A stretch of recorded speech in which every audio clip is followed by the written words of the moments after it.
Mbola olana ny resaka fananan-tany eto Madagasikara izay miteraka tany tahaka niseho teny Tsarahonenana ny maraina teo iny. Nisy ny fanamboarana birao iombonan'ny fananan-tany tao amin'ny kaomina Andramasina ho fanamorana ny fikirakirana izany.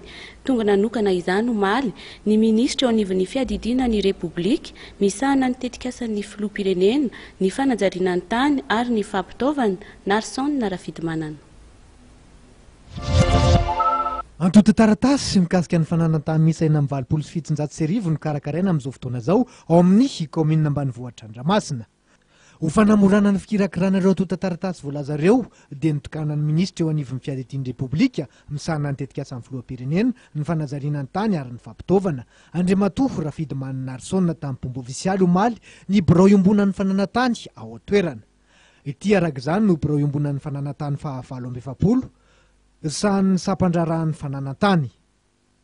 Eny tompoko satria araka ny vinan'ny filoham-pirenena dia ny fampihavanana ny malagasy amin'ny taniny dia izay zany ao anatin'ny vinan'ny ministera ny misahana ny tetikasan'ny filohan'ny repoblika, ny fanajarian'ny tany ary ny fampitaovana dia ny fanokafana ireo birao iombonan'ny fananan-tany eraky ny Madagasikara.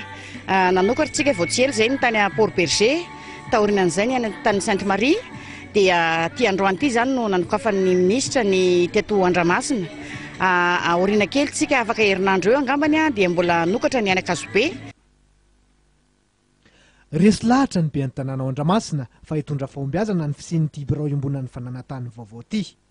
Ho an'ny kaomina Andramasina manokana moa zany dia feno ireo sehatra ara-panjakana masana ny fananan-tany satria eto aminay efa nijoro teo amin'ny 5 taona teo na 9 taona ny birao ifoton'ny fananan-tany izay efa mandeha tsara ankehitriny.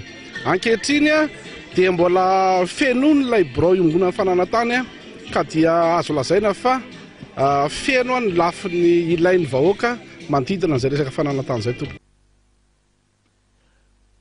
Birao iombonan'ny fananan-tany miisa 7 ny tokony hatsangany M2PATE mandritra ity taona 7 ity araka ny fantatra nandritra ity lanona-panokanana birao ifoton'ny fananan-tany vaovao tao Andramasina ity.